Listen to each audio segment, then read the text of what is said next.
안녕하세요. 저는 이혼하고 혼자 살게 된 지 몇 년 된 30대 후반의 돌싱입니다. 제가 이혼을 했을 때 주변의 사람들 반응은 다른 이들과는 좀 달랐어요. 보통 이혼했다고 하면 다들 놀라는데 제가 이혼했다고 하니 마치 그러려니 하는 표정이더라고요. 그때서야 제가 콩깍지가 씌어서 정신이 나갔었구나 싶더라고요. 제 곁에 있었던 사람들은 모두 전 남편의 본성을 알고 있었다고 하더라고요. 그걸 아니 더 부끄럽고 민망하더라고요. 남들이 알 정도였으면 얼마나 노골적으로 보였을까 싶었거든요. 저와 남편이 이혼하게 된 건 돈과 외모 때문이었어요. 그 일에 대해 말하기 전에 남편과 어떻게 만났는지부터 자세히 알려드려야 할 것 같네요. 그 부분도 상당히 중요하거든요. 저는 남편과 결혼한 지 4년 만에 이혼을 하게 됐어요.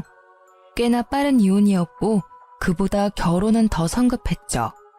남편과 만난 지 6개월 만에 번갯불에 콩 볶듯이 후다닥 결혼을 해버렸으니까요. 그때 제 심경을 대변하자면 저만큼 괜찮은 남자를 나중에 내가 만날 수 있을까 하는 생각이었어요. 게다가 저는 점점 나이를 먹어가고 있었고 얼굴은 그리 예쁜 편도 아니었죠. 솔직히 제 자존감은 무척 낮은 편이었어요. 키는 크고 몸매는 좋았지만 항상 얼굴 때문에 그 큰 키와 맵시가 도리어 단점이 되었거든요. 친구들은 제가 어렸다면 모델을 했으면 됐을 거라 이야기했지만 글쎄요. 그런 말들이 다 거칠애로 하는 말처럼 들릴 정도로 저는 그만큼 저에 대한 사랑이 모자랐어요. 결혼을 할 수 있을까 하는 생각도 들 정도였죠. 저는 옷가게 매니저로 일하고 있었는데 다행히 여성복이라 여성들을 상대하는 건 그렇게 힘들지 않았어요. 그나마 제 장점을 드러내 옷을 잘 팔 수 있는 장점도 있었죠. 남편과 만난 건 점점 자존감을 조금씩 회복하던 때였어요. 그 사람은 영업직으로 얼굴이 무척 잘생긴 사람이었어요. 연예인 정도는 아니지만 일반인 치고는 눈이 가는 얼굴이었으니까요. 게다가 자기 얼굴에 굉장한 자신감을 가지고 있어서 패션도 과감했고 행동은 무척 스마트해 보였어요. 처음에 그 남자 제게 말을 걸었을 때는 벌칙 게임에 당첨이라도 된 건가 하는 생각이 먼저 들 정도로 저에게는 비현실적인 사람이었거든요. 그런데 연락처를 교환한 그는 매일을 제게 연락하고 만나자고 조르고 보고 싶다며 애교를 부리곤 했어요. 그는 당시에도 저보다 4살이나 어린 나이였고 저는 그 사람이 저와 어울리지 않다는 생각으로 몇 번이나 선을 그으려고 했어요. 그때 아예 선을 그어버렸다면 제 인생에 이런 오점은 남지 않았을지도 모르죠. 하지만 남편은 끈질기게 제게 구애했고 결국 넘어간 건 저였어요. 그 사람을 거절할 수도 있었지만 내심 그런 생각이 들더라고요. 이렇게 잘생긴 남자를 내가 언제 만나볼까 하는 생각이요. 이 사람도 그냥 가지고 노는 거라면 나도 그냥 가지고 노는 거라고 생각하고 만나보기만이라도 하자 하는 생각을 했어요. 최소한 상처를 받지 않기 위한 방어였는데 보기 좋게 당했거든요. 남편은 결국 6개월 만에 제게 프로포즈를 해왔고 저는 그에 응했어요. 응하지 않을 이유가 없었다고 해야 하나? 아니, 연애 당시의 남편은 제게 무척이나 잘해줬거든요. 그것이 진심이 아니라고는 단 한 번도 추호도 의심한 적 없어요. 정말 맹세코 그것이 모두 그의 마음에서 우러나온 일들이라 생각했죠. 그런데 의외의 일들은 결혼과 가까워져 가면서 생기기 시작했어요. 남편은 프로포즈를 해놓고서는 전혀 준비가 되어 있지 않았거든요. 보통 안정적인 직장과 어느 정도의 돈이 모여야 프로포즈를 하는데 그 사람은 아예 돈이 없다며 제게 집을 해오면 안 되냐고 부탁을 했어요. 처음에는 의아했지만 솔직히 못해줄 것도 없었어요. 내 명의의 집이 남는 거라고 생각했고 조금 버겁긴 했지만 신혼부부라면 대출 이자도 싸니까요. 그렇게 저는 제 전 재산을 털어 집을 장만했어요. 물론 지방에 있는 집이라 비싸지는 않았지만 제 명의의 집이잖아요. 본격적으로 문제가 생긴 건 결혼 직후였어요. 남편은 점점 저에게 돈을 요구하는 일이 잦아졌어요.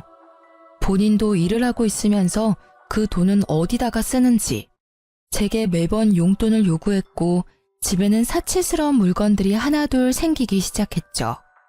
옷가게 매니저와 영업직 회사원의 생활에는 어울리지 않는 것들이요. 처음에는 결혼하고 들뜬 남편 때문에 이야기하지 못했지만 점점 그런 것들이 눈에 밟히기 시작하면서 저는 스트레스에 점점 시달리기 시작했어요. 반년이 지났을 때는 더 이상 참을 수 없어 남편에게 말했어요. 자기, 더 이상 나한테 돈 달라고 하지 마. 나 진짜 돈이 없어. 모아놓은 돈도 당신이 다 가져가는 바람에 매달 받는 월급으로 생활비 쓰고 있거든? 그마저도 경주사 있는 날에는 부족해. 자기, 지금 장난해? 자기한테 왜 돈이 없어? 집도 잘 살면서 왜 그렇게 쪼잔하게 구는 건데? 좀 팍팍 쓰면서 살아. 없으면 몰라도 있으면서 그렇게 살면 남들이 얕봐. 우리 집이 왜 잘 살아? 누가 우리 집이 잘 산대? 우리 집 서민이야. 흔하고 흔한 서민. 중산층도 안 되거든? 결혼하면서 돈이 좀 들어온 게 있어서 그것 때문에 착각한 것 같은데 그거 다 다시 나갈 돈이야. 그리고 그 돈들 당신이 다 가져갔잖아. 나한테는 진짜 남은 거 없어. 당황한 제 말에 남편이 눈을 가늘게 뜨며 피식 웃더라고요. 그 모습이 의아했어요. 왜 이렇게 당당하게 우리 집이 부자라고 생각한 걸까요? 그리고 그 의문은 곧 풀렸어요.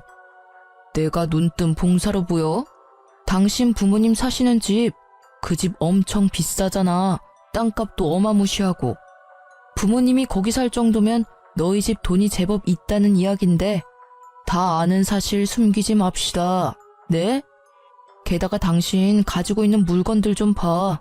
가방은 죄다 명품이고 신발도 브랜드 있는 거고 화장품도 비싼 것만 쓰잖아. 그래놓고 서민? 부자들은 생각이 다르네.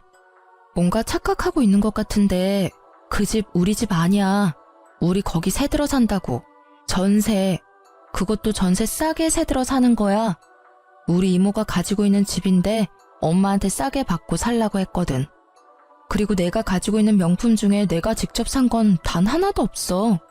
다 이모가 선물해 준 거라고. 백화점 갈 때마다 하나씩 사오시니까. 제 말을 듣던 남편이 갑자기 얼굴을 구기더니 머리를 쥐어뜯더라고요. 왜 이래 여보? 아씨, 놔. 건드리지 마. 진짜 열받네.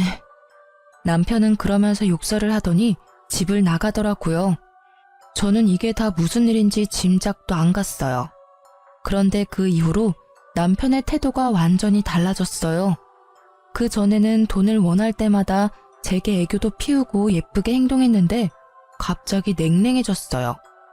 그렇게 몇 달을 지났을까요? 저희 친정아버지 생신이 다가왔어요. 얘기 좀 해. 아버지 생신이 3일 뒤야. 어떻게 할까? 그걸 왜 나한테 물어? 당신 아버지니까 당신이 알아서 해야지. 어차피 근처 고깃집에서 생일 축하나 할 거잖아. 난 그런 데 가는 거 딱 싫거든? 내가 급이 있는데 그런 데를 가? 그냥 가족들끼리 단촐하게 보내, 어? 당신 그래도 사위잖아. 밥은 같이 먹어야지. 결혼하고 나서 우리 친정에 신경 써준 적 한 번도 없잖아. 나 그 사람들하고 밥 먹을 시간 없어. 바쁘다고. 내가 꼭 가야 할 이유가 있어? 아, 불공평한 것 같으면 당신도 우리 집 챙기지 마. 각자 하자, 각자, 어? 어차피 도움도 안 되는 처가 가깝게 지내면 뭐해? 그렇게 말하고는 정말로 아버지 생신 때 오지를 않더라고요. 선물 같은 것도 준비하지 않았고요.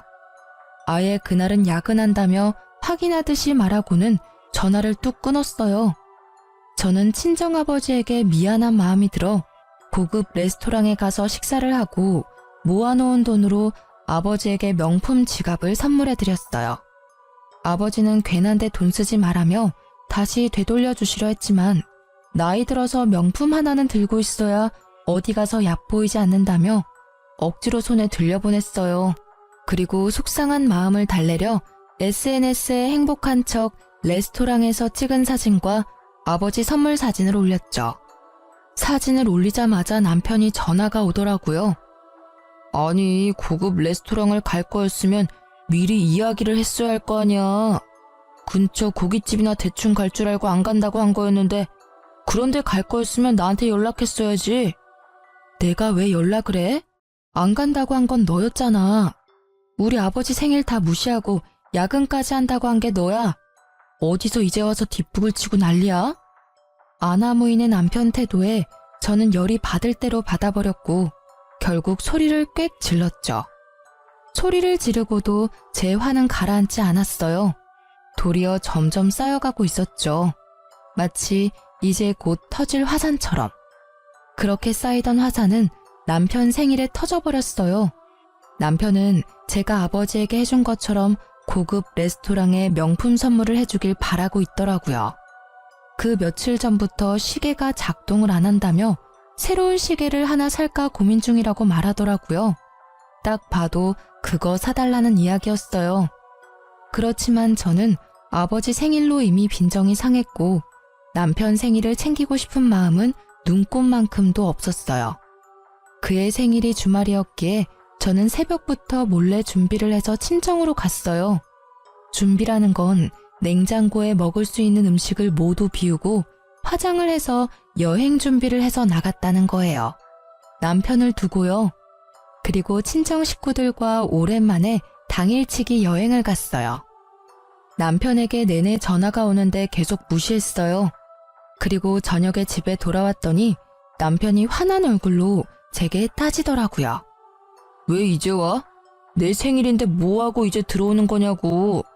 어떻게 남편 생일을 안 챙길 수가 있어? 각자 하자고 했던 건 너야. 너희 집 챙기지 말라고 이야기해서 너부터 안 챙기기로 한 건데 뭐가 이상해? 시부모님 생신 때도 당신이 다 알아서 할 거지? 어차피 각자 하자고 했으니까. 내가 말한 건 서로의 부모를 말한 거지 부부는 다르잖아. 남편한테는 최소한 챙겨줘야 하는 거 아니야? 솔직히 아버지보다는 남편이 더 중요하지. 남편이 더 중요해? 웃기고 앉았네. 여보세요. 당신이 나와 친정을 존중하지 않는 건 당신도 나한테 존중받지 않아도 된다고 하는 거랑 똑같은 거야. 네 생각해서 안 챙겨주는 거니까 고맙게 생각해. 서로 각자 살자며, 어? 와씨, 그럼 선물이라도 줘야 할 거 아니야. 시계 산 건 맞지? 무슨 시계요? 선물을 왜 해? 각자 하자면서. 아참, 집에 먹을 것도 없으니까 알아서 챙겨 먹어. 생일이면 쿠폰 같은 것도 잘 나오잖아. 결국 저의 비웃는 말투에 남편은 호되게 당하고서는 그 뒤로 대놓고 저와 친정을 무시하지는 않았어요. 그렇지만 그건 아주 잠시뿐이었죠.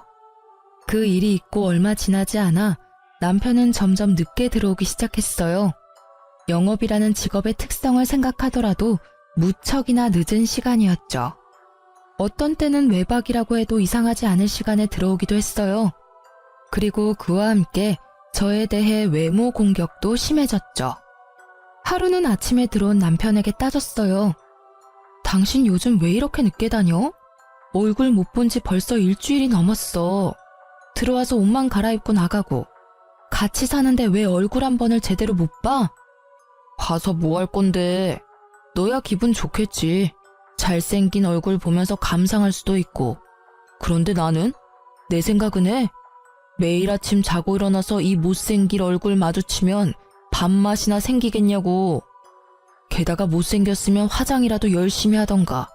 하긴 화장을 해도 가려지지 않으니 할 필요 없었겠지. 으이구, 늙었으면 얼굴이라도 예쁘던지 돈이라도 많던지 해야 하는데 이건 뭐 이도저도 아닌 그냥 나이 든 아줌마잖아. 뭐? 어떻게 외모에 대해서 그런 말을 할 수가 있어? 사귈 때는 외모 같은 건 필요 없다면서. 너 나한테 그런 말 하지 않았어? 그때는 다 당신한테 장점이 있다고 생각해서 그런 말 한 거지. 솔직한 말로 지금은 내가 했던 말 다시 다 주워 담고 싶다. 괜히 그런 말해서 당신 같은 여자랑 엮이고 말이야. 어쨌든 당분간 바빠서 난 집에 옷만 갈아입으러 올 테니까 그런 줄 알고 있어. 듣고만 있어도 우울증이 올 것 같은 말만 해대더라고요. 그렇게 점점 자존감이 무너지는 도중에 시모가 전화가 왔더라고요. 애는 언제 가질 거냐고요. 뭐 결혼한 지 3, 4년 차 되어가니 시모도 걱정이 됐겠죠. 저는 그걸 기회로 남편에게 대화를 시도했어요. 이야기 좀 해. 어머님 전화 오셨어. 애는 언제 가지냐고 물으시더라. 슬슬 생각해봐야 하는 거 아니야? 저는 애가 생기면 우리 사이가 예전으로 돌아갈 수 있을 거라고 생각했던 건지도 몰라요. 뭐 저만의 착각이었지만요. 남편은 아예 생각 자체가 없더라고요. 에? 지금 애를 가지자고 한 거야? 정말 거울은 좀 보고 이야기해. 내가 너한테 그럴 마음이 조금이라도 들 때 그때 이야기하라고. 누가 이런 여자를 안고 싶겠어? 다 늙어가지고 꾸미지도 않고 다니면서 지금 나한테 애를 가지자고? 누구 앞길 막을 일 있나? 너하고 사이에서 애를 가질 바에야 차라리 애를 안 낳겠어. 그 비웃는 남편의 얼굴에 제게 아주 조금 남아있던 무언가가 무너져 내리더라고요. 저를 지탱해주고 있던 자존심이요. 그리고 그 대화 이후 저는 지옥을 보았어요. 늦게 오는 남편의 옷에 묻은 화장품과 낯선 여자들의 향수가 저를 무너뜨리기 시작했어요.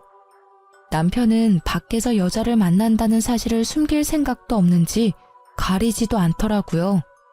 저는 나를 잡아 남편에게 물었죠. 당신 바람 피우는 거야? 우리 결혼한 지 얼마 됐다고 벌써 바람이야. 나 사랑한다며. 어떤 나라도 좋아한다면서. 그거야 연애할 때 이야기고 어차피 다 아는 거 뭐하러 물어? 묻는다고 뭐가 달라져? 다 당신 생각하는 그대로야. 그거 맞아. 그니까 우리 이혼하자고. 서로 편하고 좋잖아. 솔직히 새로 사귄 여자도 당신하고는 다르게 얼굴도 반반하고 그럭저럭 괜찮아. 그럼 나랑 왜 결혼했어? 왜 나한테 결혼하자고 한 건데 3년 만에 버릴 거면서. 그거 당신이 돈 많은 사람인 줄 알았거든. 그때 잘 알아봤어야 했는데 나도 성급했지. 그냥 그 집에서 사는 걸 보니 부자인 것 같다고 너무 급하게 결혼을 결정하니 이런 꼴을 당했잖아. 그리고 솔직히 만난 지 얼마 되지도 않는 남자가 결혼하자고 들이대면 좀 의심할 만도 하지 않아?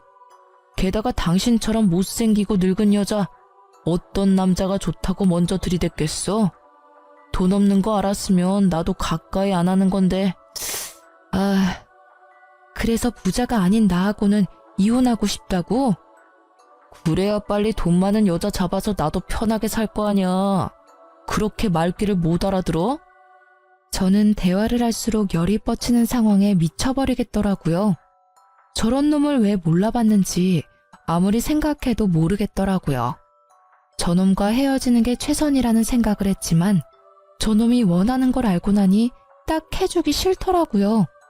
지금이 아니라 제가 원할 때 이혼하고 싶었죠. 저놈에게만 좋은 일 시킬 수는 없다는 생각이었어요. 안 해줄 거야. 이혼? 내가 왜 이혼을 해? 이혼하더라도 언제 어디서 어떻게 할지는 내가 결정해. 당신한테는 아무 권한 없어. 마지막 발악처럼 소리치는 제게 남편은 왜 이혼을 안 해주는 거냐며 소리치고 난리를 치더라고요. 그리고 그때부터는 진짜 막장 드라마보다 더 막장으로 치달았어요. 저는 막무가내인 남편을 막지도 못하고 그저 고스란히 감정을 소모해야 했어요.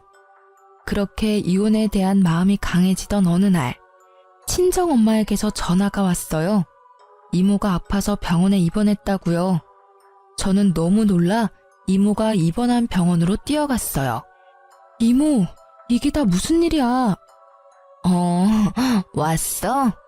네 엄마가 너한테까지 이야기했어? 그러지 말지. 너 걱정할까봐 일부러 연락 안 했는데. 진짜 이게 다 뭐야?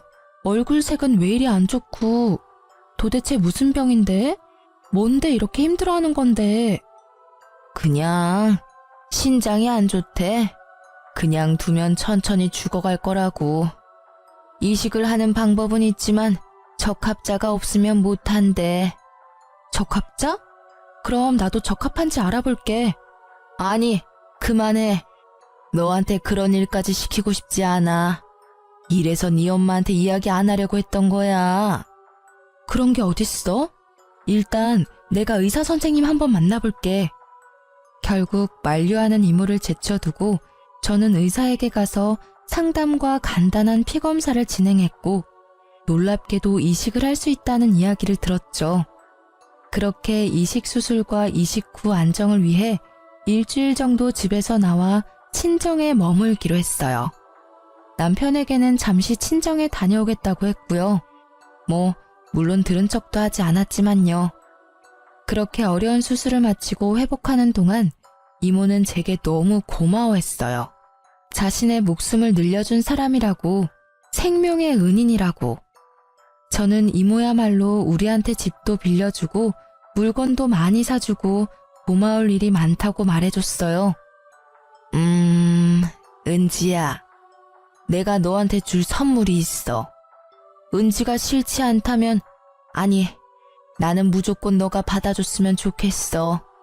내가 이식해준 사람을 모른다면 몰라도 아는 이상 이 정도 살해도 안 하고 넘어가면 너무 뻔뻔해 보이잖아. 선물은? 저는 이모에게 들은 선물의 존재에 깜짝 놀랐어요. 처음에는 안 받겠다고 했지만 강경한 이모의 행동에 그럼 제가 원할 때 달라고 했어요. 이모는 받아들였고 저는 복수를 위한 아주 좋은 방법을 발견했죠. 그렇게 수술 후 안정을 마치고 집에 돌아온 저를 기다린 건 아늑한 집이 아니라 웬 낯선 여자였어요. 화장을 지운 얼굴에 젖은 머리카락, 그리고 얇은 옷차림. 그 여자는 도어락을 열고 들어온 제 얼굴을 보고도 놀란 기색 하나 없더라고요.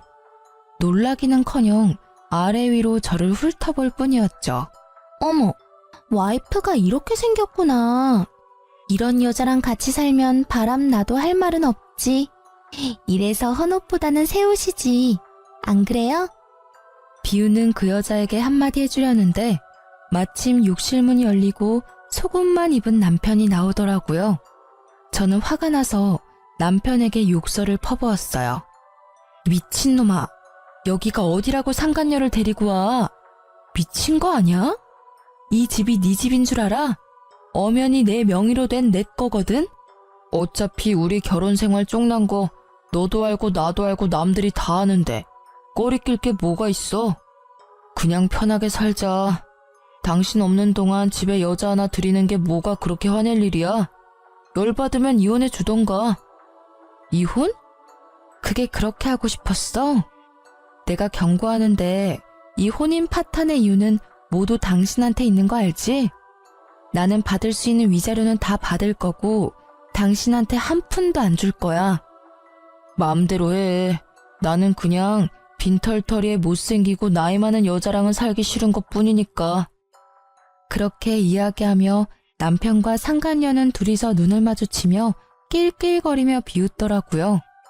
저는 열받아서 남편에게 당장 나가라고 했어요. 그때까지도 당당한 남편은 천천히 옷을 입고 준비를 싹 다 하더니 상간녀를 허리에 끼고 천천히 문 앞에 서더라고요. 그러면서 저한테 말했어요. 어차피 이혼하면 재산 분할할 거고 내 몫도 있긴 할 거니까 그 부분은 걱정 안 해. 이 집도 어차피 결혼 때문에 산 거니까 같이 나눠야 하지 않겠어? 당신이 버젓이 상간녀와 불륜을 저지르는 걸 내가 봤는데 유책 배우자가 아닐 거라고 생각하는 게 웃기네. 말했지? 유책 배우자는 어차피 위자료가 더 커서 재산 분할에도 당신이 가져갈 수 있는 게 거의 없을 거야. 그도 그럴게. 당신이 미친 듯이 내 돈 빼서 쓰는 바람에 우리 집의 재산이라고는 딱 하나, 이 집밖에 안 남았거든. 그것마저도 내 명의지. 웃기네. 유책 배우자? 그거 증거 없으면 말짱꽝인 거 알지? 어디서 웃기지도 않은 말을 짓거려? 너야말로 뭐가 그렇게 자신만만한데? 내가 일주일 동안 집을 비우면서 네가 여자 데리고 집에 올 걸 예상 안 했을 것 같아? 저는 그 말과 함께 안방과 거실을 비추던 홈캠을 꺼내서 남편에게 보여줬어요. 남편은 그걸 보더니 얼굴이 사색이 되더군요. 당신이랑 그 여자 노는 건 내가 잘 봤어. 나 뜨겁더라. 이거 같이 보실 변호사분들도 그렇게 생각하겠지? 어머, 왜 그렇게 얼굴이 하얗게 질렸어? 아, 천하의 남봉꾼도 알몸으로 찍힌 동영상은 아무래도 부끄러운가 봐. 괜찮아. 나는 어디 안 뿌려. 그냥 증명할 때만 쓸 뿐이지. 위자료 받고 나면 잘 처분해 줄게. 남편은 화가 나서 홈캠을 제 손에서 뺐더니 확 집어던지더라고요. 저는 제가 생각해도 냉정한 목소리로 비웃어줬어요. 지금이 딱 이혼하기에 좋은 날이었으니까요. 그렇게 거기다가 화풀이 해봐야 소용없어. 데이터는 이미 다 내가 믿을 만한 데다가 모셔놨거든. 이제 이혼 준비만 하면 되겠네? 고마워해. 당신이 그렇게 원하던 이혼 내가 해주는 거잖아. 그리고 앞으로 이 집에 돌아올 필요 없어. 당신 짐은 택배를 부르든 이삿짐 용달을 부르든 대충 싸서 당신네 부모님 집으로 보낼 테니까 그렇게 알고 있어. 저는 짜증과 곤란함으로 범벅이 된 남편의 얼굴을 비웃어주며 두 사람을 내쫓아 보냈어요. 그렇게 이혼 서류를 작성하고 저는 남편의 불륜을 이유로 이혼 소송을 벌였고 생각보다 빠르게 정리가 되어 이혼이 결정됐어요. 결혼 기간이 짧고 남편이 기여한 것이 없다는 것이 인정되어서 저는 재산 분할해서 남편에게 받을 것만 생겼죠. 저는 이혼 소송이 완료된 뒤에 이모에게 선물을 받겠다고 했어요. 그리고 거기에 드는 비용은 모두 이모가 부담했어요. 거기까지 해주는 게 이모가 원하는 일이었다고 했으니까요. 저는 무척 고맙게 받았어요. 그리고 그걸 받자마자 서류를 떼서 전 남편에게 전화를 했어요. 보여줄 것이 있다고 하고 전 남편을 불러냈죠. 집 근처에 있는 카페였어요. 전 남편은 혼자 잔뜩 찌푸린 얼굴로 오더라고요. 뭐 때문에 불렀어? 우리 이제 남이거든? 이렇게 사사로이 불러내는 거 진짜 싫은데. 미안. 나도 당신 썩은 얼굴 보긴 싫은데 이거 하나는 꼭 보여줘야 내 속이 편안해질 것 같아서 말이야. 아주 잠깐이면 돼. 당신한테 예전에 말했지? 우리 엄마가 사는 집, 우리 이모네 집이라고. 우리 새들어서 산다고 말이야. 근데 그게 뭐? 그 집이 이제 우리 엄마네 명의가 됐거든? 그리고 여기 나한테도 건물과 땅이 생겼어. 참 신기하지? 당신이랑 이혼하니까 돈이 막 들어오는 거 보니 당신이랑은 역시 같이 만날 팔자가 아니었나 봐. 그치? 전 남편은 등기부등본을 뚫어져라 쳐다보더라고요. 믿을 수 없는 눈치였죠. 저는 그런 남편을 보며 제 폰을 탁자 위에 엎어뒀어요. 내가 말했던 이모, 땅과 부동산이 무척 많은 사람이야. 어릴 때부터 땅에 관심이 많아서 여기저기 작은 땅부터 시작해서 땅 투자해서 돈을 많이 벌었다고 하더라고. 가지고 있는 땅이랑 건물이 엄청 많은데 자식은 없지. 미혼이시거든. 앞으로도 결혼할 마음 없는 분이셔.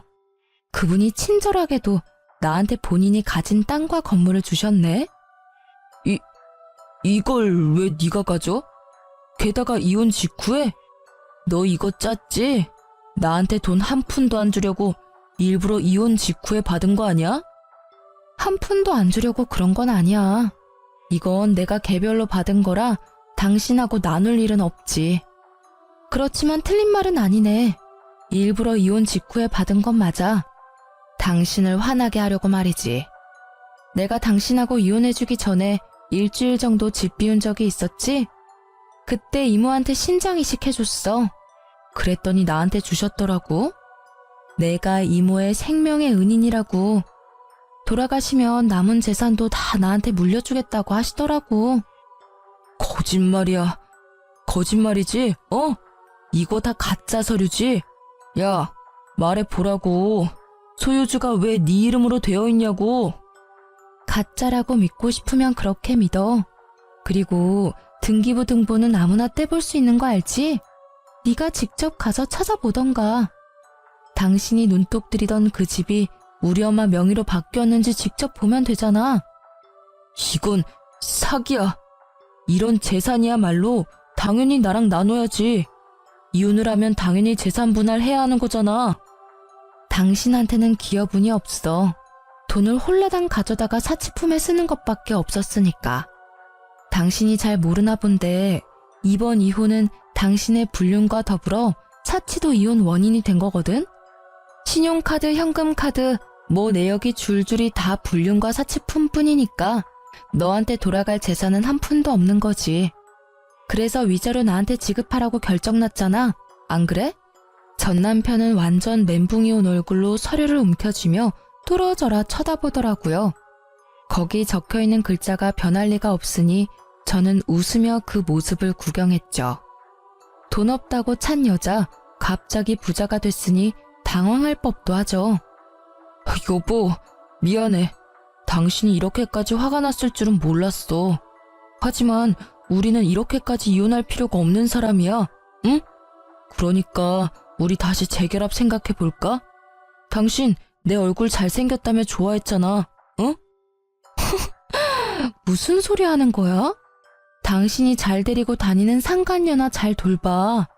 그 여자 그렇게 좋아하면서 왜 나한테 들이대? 이미 나는 헌옷이나 다름없지 않아?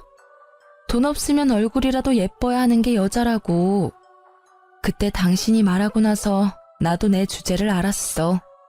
이제 결혼은 나한테 사치란 걸 말이지. 난 절대로 결혼은 다신 안 할 거야. 그 말은 그런 뜻이 아니고 예쁜 얼굴 감추지 말고 열심히 꾸미라는 말이었지. 그리고 헌옷이라니? 누가 그런 소리를 해? 설마 그년이 그런 말 했어? 아니야. 나 그렇게 얼굴만 반반하고 머리 빈 애들은 싫어. 걔도 그냥 내가 데리고 놀던 애야. 그 여자 원래 엔조이였어. 절대로 진심으로 만나던 것도 아니고 상간녀 소송하더라도 의리 지켜줄 사람도 아니야. 그리고 내가 당신한테 한 말은 진심이 아니었어. 그러니까 우리 다시 한번 생각해보자. 우리 관계 이렇게 끝내기엔 너무 아깝잖아. 나는 그냥 당신이 나한테 너무 과분한 사람이라 너무 안쓰러워서 자기를 놓아주려고 한 거야. 무슨 노래 가사도 아니고 막말에 무슨 장식을 저리도 달아대는지. 남편의 빠른 태세 전환에 웃음이 다 나더라고요. 저렇게 필사적으로 저를 다시 잡으려 한다는 사실이 정말로 구역질 날 정도로 웃겼어요. 이야, 시커먼 속내를 숨기질 않으시네? 나한테 헛짓거리 하지 말고 옆에 있는 그 상간녀나 잘 챙기세요. 그리고 조만간 상간녀 소송도 할 거니까 잘 전해주시고요.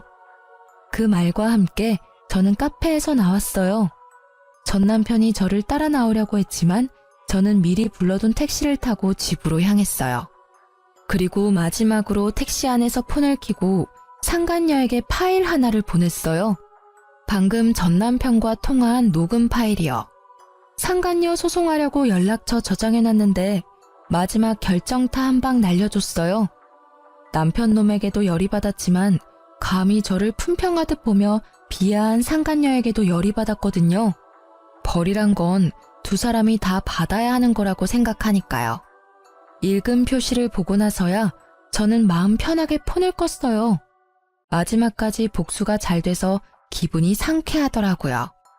그렇게 복수를 끝내고 저는 평화로운 시간을 보냈어요. 물론 전 남편과 상간녀에게서 연락이 왔지만 다 씹어줬죠. 이혼 상간녀 소송으로 할 말이 있다고 할 때는 변호사 명함을 보내줬어요. 저랑 할 이야기가 뭐가 있겠어요? 어차피 다 끝난 일인데. 그렇게 더 이상 그들의 연락도 오지 않게 됐을 때 저는 직장을 그만두고 몸조리를 하며 가족들과의 시간을 보냈어요. 꾸준하게 피부 관리도 하고 필라테스를 통해 스트레스로 무너진 몸매 관리도 했어요. 그리고 생각하기만 했던 쌍꺼풀 수술도 했죠. 언제나 무겁게 내려앉았던 눈은 수술 후에 또렷해져서 만족감이 더해졌어요. 저는 이모에게 받은 건물을 본격적으로 운영하기 위해서 그 근처로 이사를 갔어요. 그런데 생각보다 건물이 좀 오래돼서 여기저기 고쳐야 할 곳들이 많이 보이더라고요. 그래서 건물 안쪽 리모델링 공사를 위해서 업체를 불렀어요. 계약을 맺고 공사를 시작하는 날 현장에 갔더니 사람들이 엄청 많이 있더라고요. 그런데 그 와중에 이상하게 저를 보고 주춤주춤 모자로 얼굴을 가리는 남자가 있었어요. 이상하다 싶어 고개를 갸웃거리며 얼굴을 봤는데 순간 깜짝 놀랐어요. 찰나의 순간 보여준 옆 얼굴이 전 남편과 똑같았거든요. 그런데 그 잘생긴 얼굴은 온데간데 없고 늙어서 주름이 지고 시커멓게 그을린 데다가 뺨에는 커다란 상처가 있더라고요. 정말 몰라본다는 말, 그 말 자체였죠. 그 당시에는 사람들의 눈이 많은 데다가 상대방이 피하는 눈치라 저도 신경 쓰지 않았어요. 그런데 공사가 끝날 때쯤 저한테 와서 이야기를 꺼내더군요. 잘 지냈어? 잘 지냈지. 그런데 얼굴이 많이 상했네? 그동안 돈 버느라 힘들었나 봐. 뭐, 그렇지. 당신하고 이혼하고 나서는 술로 나를 세운 적이 많았어. 헤어진 게 후회도 되고 너무 마음 아프더라. 여전히 거짓말은 잘하네. 그 술이 내가 가진 건물 때문이지 나 때문은 아니잖아. 그런 식으로 말하지 마. 난 정말로 당신이랑 헤어지고 엄청 힘들었거든. 그때 당신이 상간녀 소송 걸었던 망할녀는 소송 위자료 못 준다고 했더니 앙심을 품고는 도망갔어. 그것도 그냥 도망만 갔으면 다행이지. 같이 살던 집에 있던 귀한 명품들 싹 다 가지고 집을 내놨더라고. 둘이서 같이 살던 집이었는데 그걸 팔아서는 며칠 그 집에서 지냈는데 집주인이 집 팔렸으니 나가라더라. 나 참 어이가 없어서.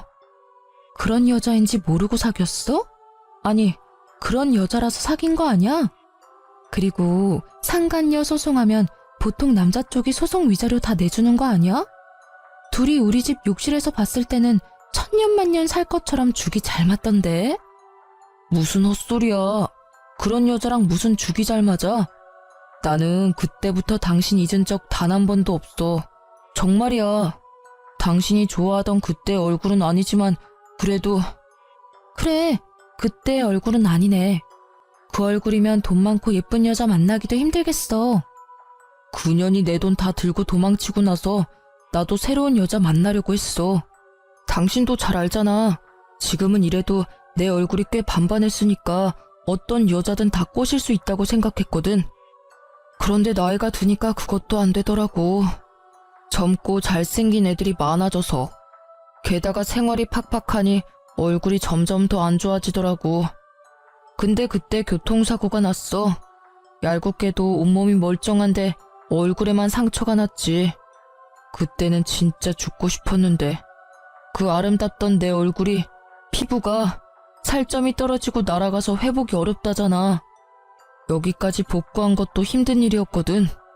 아, 그래서 인테리어 쫓아다니는 용역으로 일하는구나. 얼굴이 여전했으면 이런 곳에 있을 리가 없지. 더 좋은 사람, 더 예쁜 사람 찾아 돌아다녔을 테니까. 안 그래? 그래. 당시의 상처가 너무 커서 감당이 안 되는 데다가 여자는 내 재산 다 훔쳐 달아나고 자신감까지 잃는 바람에 직장까지 그만뒀지. 여자? 여자는커녕 사람도 못 만났어. 그러니 당신이랑 헤어졌던 지금까지 여자는 단 한 명도 없었어. 내가 불쌍하지? 나한테 미안한 마음 들지 않아? 다 당신이랑 헤어지고 이런 일들이 생긴 거라고. 그래서 뭐 어쩌라고. 딱하게 들리기는 하지만 다 네가 잘못해서 벌어진 일 아니야? 그걸 다른 사람한테 책임 전가시키는 건 좀 아니지. 게다가 왜 내가 당신한테 미안한 마음이 들어야 해?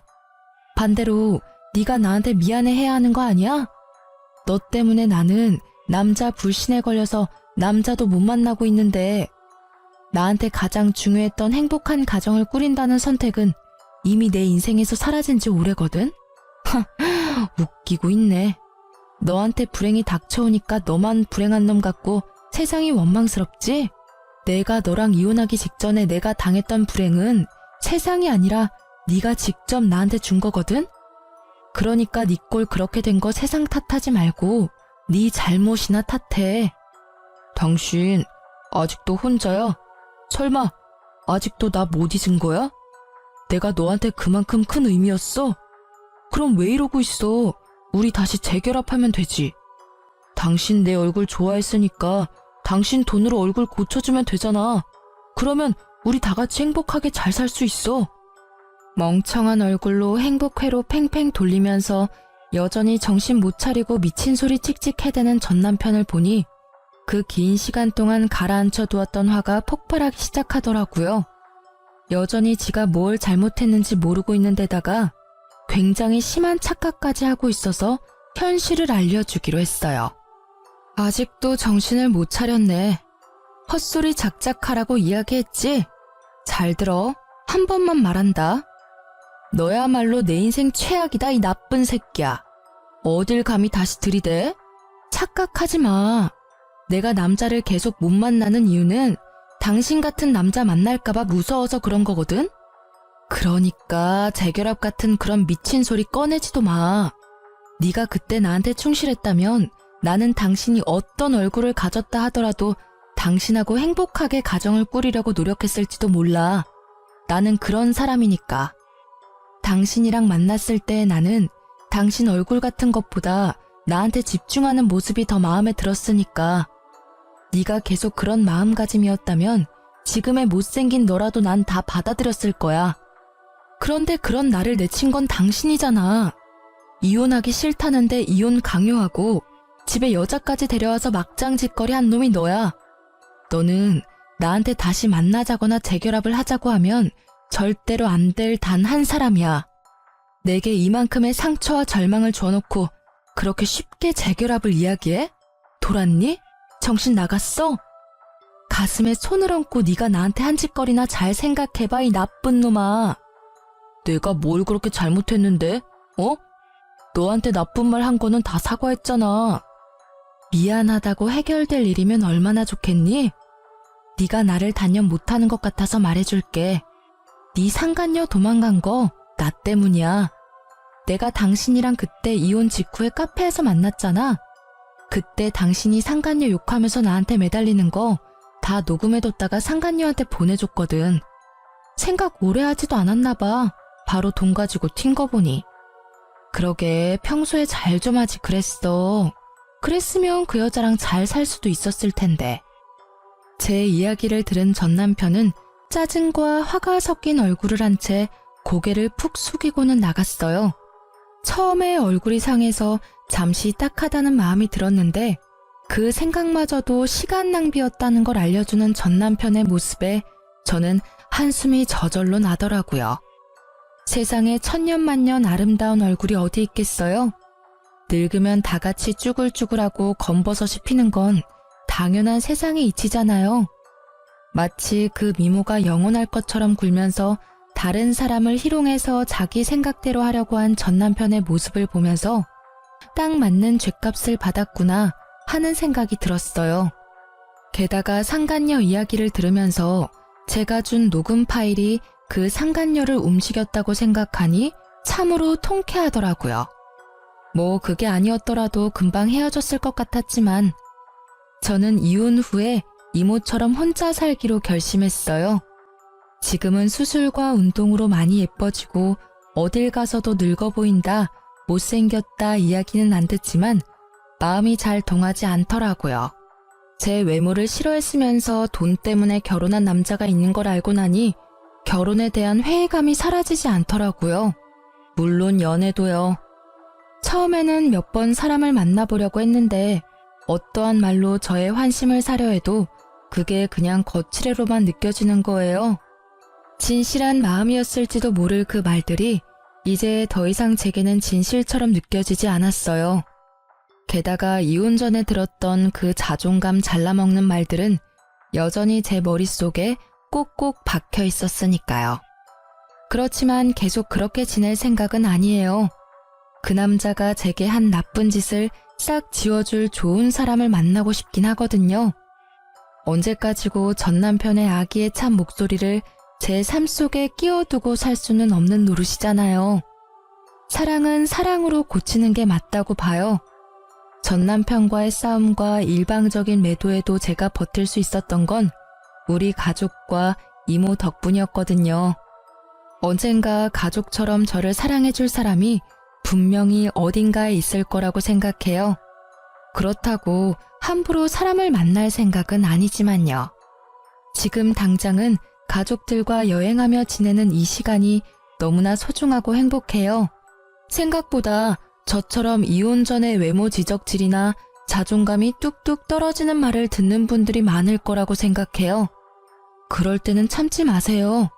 무턱대고 참고 기다리기만 하면 새로운 시작은 절대로 오지 않거든요. 제 이혼 스토리 봐서 아시겠지만 사람은 절대로 쉽게 변하는 법이 없답니다. 그 자랑스럽던 미모를 잃었음에도 여전히 나쁜 생각만 하고 있잖아요. 그러니 제 이야기가 헤매고 있을 많은 분들에게 도움이 될 수 있기를 바라는 마음에 이렇게 사연글을 써봤어요. 긴 글 읽어주셔서 감사하고 다들 행복하세요.